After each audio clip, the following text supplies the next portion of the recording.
एकादशी व्रत कथा। हे राजन, प्राचीन काल में मुचकुंद नाम के एक राजा थे। उसकी इंद्र के साथ मित्रता थी और साथ ही यम, कुबेर, वरुण और विभीषण भी उसके मित्र थे। यह राजा बड़ा धर्मात्मा, विष्णु भक्त और न्याय के साथ राज करता था। उस राजा की एक कन्या थी जिसका नाम चंद्रभागा था। उस कन्या का विवाह चंद्रसेन के पुत्र शोभन के साथ हुआ था। एक समय वह शोभन ससुराल आया। उन्हीं दिनों जल्दी ही रमा एकादशी भी आने वाली थी। जब व्रत का दिन समीप आ गया तो चंद्रभागा के मन में अत्यंत सोच उत्पन्न हुआ कि मेरे पति अत्यंत दुर्बल हैं और मेरे पिता की आज्ञा अति कठोर है। दशमी को राजा ने ढोल बजवाकर सारे राज्य में यह घोषणा करवा दी कि एकादशी को भोजन नहीं करना चाहिए। ढोल की घोषणा सुनते ही शोभन को अत्यंत चिंता हुई और अपनी पत्नी से कहा कि हे प्रिय, अब क्या करना चाहिए? मैं किसी प्रकार भी भूख सहन नहीं कर सकूँगा। ऐसा उपाय बतलाओ कि जिससे मेरे प्राण बच सकें, अन्यथा मेरे प्राण अवश्य चले जाएंगे। चंद्रभागा कहने लगी कि हे स्वामी, मेरे पिता के राज में एकादशी के दिन कोई भी भोजन नहीं करता। हाथी, घोड़ा, ऊंट, बिल्ली, गौ आदि भी तृण, अन्न, जल आदि ग्रहण नहीं कर सकते। फिर मनुष्य का तो कहना ही क्या है। यदि आप भोजन करना चाहते हैं तो किसी दूसरे स्थान पर चले जाइए, क्योंकि यदि आप यहीं रहना चाहते हैं तो आपको अवश्य व्रत करना पड़ेगा। ऐसा सुनकर शोभन कहने लगा कि हे प्रिय, मैं अवश्य व्रत करूँगा। जो भाग्य में होगा वह देखा जाएगा। इस प्रकार से विचार कर शोभन ने व्रत रख लिया और वह भूख व प्यास से अत्यंत पीड़ित होने लगा। जब सूर्य नारायण अस्त हो गए और रात्रि को जागरण का समय आया, जो वैष्णवों को अत्यंत हर्ष देने वाला था, परंतु शोभन के लिए अत्यंत दुखदायी हुआ। प्रातःकाल होते शोभन के प्राण निकल गए। तब राजा ने सुगंधित काष्ठ से उसका दाह संस्कार करवाया, परंतु चंद्रभागा ने अपने पिता की आज्ञा से अपने शरीर को दग्ध नहीं किया और शोभन की अंत्येष्टि क्रिया के बाद अपने पिता के घर में ही रहने लगी।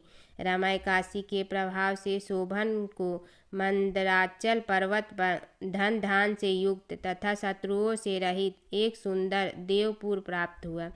वह अत्यंत सुंदर रत्न और वैदूर्य मणि जटित स्वर्ण के खंभों पर निर्मित अनेक प्रकार की स्फटिक मणियों से सुशोभित भवन में बहुमूल्य वस्त्राभूषणों तथा छत्र व चमवर से विभूषित गंधर्व और अप्सराओं से युक्त सिंहासन पर आरूढ़ ऐसा शोभायमान होता था मानो दूसरा इंद्र विराजमान हो।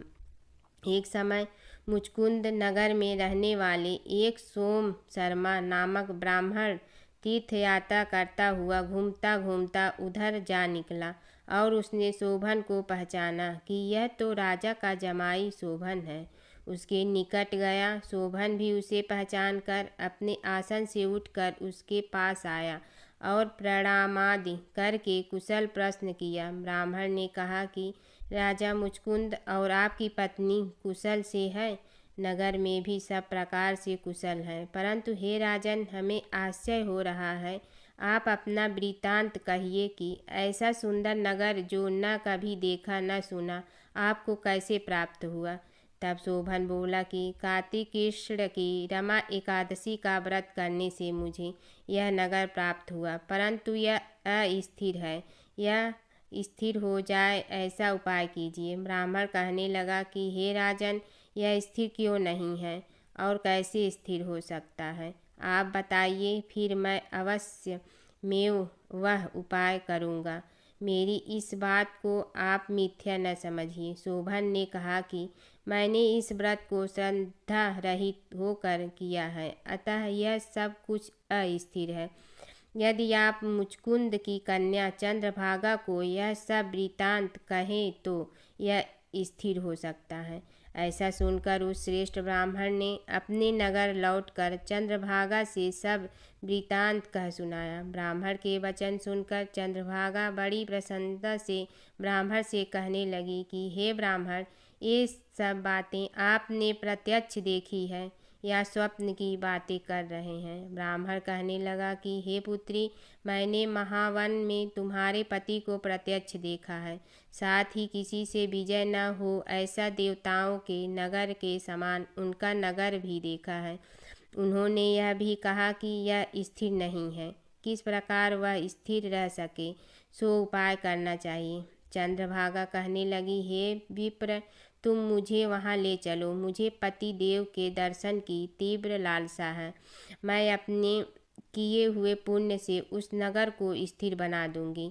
आप ऐसा कार्य कीजिए जिससे उनका हमारा संयोग हो, क्योंकि वियोगी को मिला देने महान पुण्य है। सोम शर्मा यह बात सुनकर चंद्रभागा को लेकर मंदराचल पर्वत के समीप वामदेव ऋषि के आश्रम पर गया। वामदेव जी ने सारी बात सुनकर वेद मंत्रों के उच्चारण से चंद्रभागा का अभिषेक कर दिया। तब ऋषि के मंत्र के प्रभाव और एकादशी के व्रत से चंद्रभागा का शरीर दिव्य हो गया और वह दिव्य गति को प्राप्त हुई। इसके बाद बड़ी प्रसन्नता के साथ अपने पति के निकट गई। अपनी प्रिय पत्नी को आते देखकर शोभन अति प्रसन्न हुआ और उसे बुलाकर अपनी बाईं तरफ बैठा लिया। चंद्रभागा कहने लगी कि हे प्राणनाथ, आप मेरे पुण्य को ग्रहण कीजिए।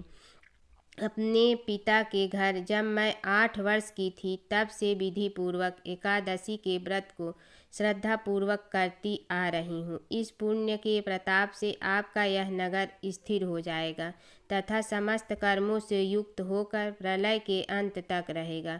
इस प्रकार चंद्रभागा ने दिव्य आभूषणों और वस्त्रों से सुसज्जित होकर अपने पति के साथ आनंद पूर्वक रहने लगी। हे राजन, यह मैंने रमा एकादशी का महात्म्य कहा है। जो मनुष्य इस व्रत को करते हैं उनके ब्रह्मा हत्यादि समस्त पाप नष्ट हो जाते हैं। कृष्ण पक्ष और शुक्ल पक्ष दोनों ही एकादशियाँ समान हैं, इनमें कोई भेदभाव नहीं है, दोनों समान फल देती है। जो मनुष्य इस महात्म्य को पढ़ते अथवा सुनते हैं वे समस्त पापों से छूटकर विष्णु लोक को प्राप्त होता है। हर व्रत कथा के साथ पढ़ी और सुनी जाने वाली लपसी तपसी की यह कहानी। एक लपसी था, एक तपसी था। तपसी हमेशा भगवान की तपस्या में लीन रहता था।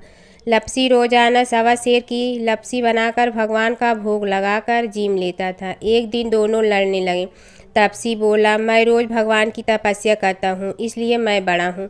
लपसी बोला, मैं रोज़ भगवान को सवा सेर लपसी का भोग लगाता हूँ इसलिए मैं बड़ा हूँ। नारद जी वहाँ से गुजर रहे थे। दोनों को लड़ता देखकर उनसे पूछा कि तुम क्यों लड़ रहे हो। तपसी ने खुद के बड़ा होने का कारण बताया और लपसी ने अपना कारण बताया। नारद जी बोले, तुम्हारा फैसला मैं करूँगा। दूसरे दिन लपसी और तपसी नहाकर अपनी रोज की भक्ति करने आए तो नारद जी ने छुपकर 1.25 करोड़ की एक एक अंगूठी उन दोनों के आगे रख दी। तपसी की नज़र उस अंगूठी पर पड़ी जो उसने चुपचाप अंगूठी उठाकर अपने नीचे दबा ली। तब लपसी की नज़र अंगूठी पर पड़ी लेकिन उसने ध्यान नहीं दिया। भगवान को भोग लगाकर लपसी खाना खाने लगा। नारद जी सामने आए तो दोनों ने पूछा कि कौन बड़ा, तो नारद जी ने तपसी से खड़ा होने को कहा। वो खड़ा हुआ तो उसने नीचे दबी अंगूठी दिखाई पड़ी। नारद जी ने लपसी से कहा, तपस्या करने के बाद भी तुम्हारी चोरी करने की आदत नहीं गई, इसलिए लपसी बड़ा है और तुम्हें तुम्हारी तपस्या का कोई फल भी नहीं मिलेगा। तपसी शर्मिंदा होकर माफ़ी मांगने लगा। उसने नारद जी से पूछा, मुझे मेरी तपस्या का फल कैसे मिलेगा। नारद जी ने कहा, यदि कोई गाय और कुत्ते की रोटी नहीं बनाएगा तो फल तुम्हें मिलेगा। यदि कोई ब्राह्मण को भोजन करवा कर दक्षिणा नहीं देगा तो फल तुम्हें मिलेगा। यदि कोई साड़ी के साथ ब्लाउज नहीं देगा तो फल तुझे मिलेगा। यदि कोई दिए से दिया जलाएगा तो फल तुम्हें मिलेगा। यदि कोई सारी कहानी सुने लेकिन तुम्हारी कहानी नहीं सुने तो फल तुझे मिलेगा। उसी दिन से हर व्रत कथा कहानी के साथ लपसी तपसी की कहानी भी सुनी और कही जाती है। ओम जय जगदीश हरे स्वामी जय जगदीश हरे। भक्त जनों के संकट क्षण में दूर करे। ओम जय जगदीश हरे। जो ध्यावे फल पावे दुख बिन से मन का। सुख संपत्ति घर आवे कष्ट मिटे तन का। ओम जय जगदीश हरे। मात पिता तुम मेरे शरण कहूँ किसकी। तुम विनय और न दूजा आस करूँ जिसकी। ओम जय जगदीश हरे। तुम पूर्ण परमात्मा तुम अंतर्यामी। पार ब्रह्म परमेश्वर तुम सबके स्वामी। ओम जय जगदीश हरे। तुम बिंदा के सागर तुम पालन करता। मैं मूर्ख कल काम कृपा करो भरता। ओम जय जगदीश हरे। तुम हो ये कय गोचर सबके प्राणपति।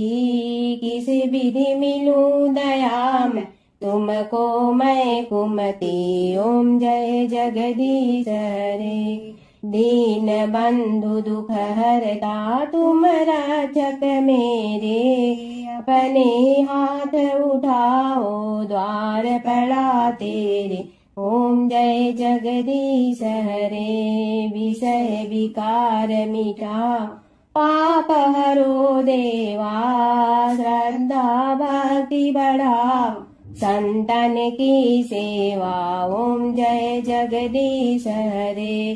तन मन धन सब तेरा स्वामी सब कुछ है तेरा। तेरा तुझको अर्पण क्या लागे मेरा। ओम जय जगदीश हरे। जय जगदीश हरे स्वामी जय जगदीश हरे। भक्त जनों के संकट क्षण में दूर करे। ओम जय जगदीश हरे स्वामी जय जगदीश हरे।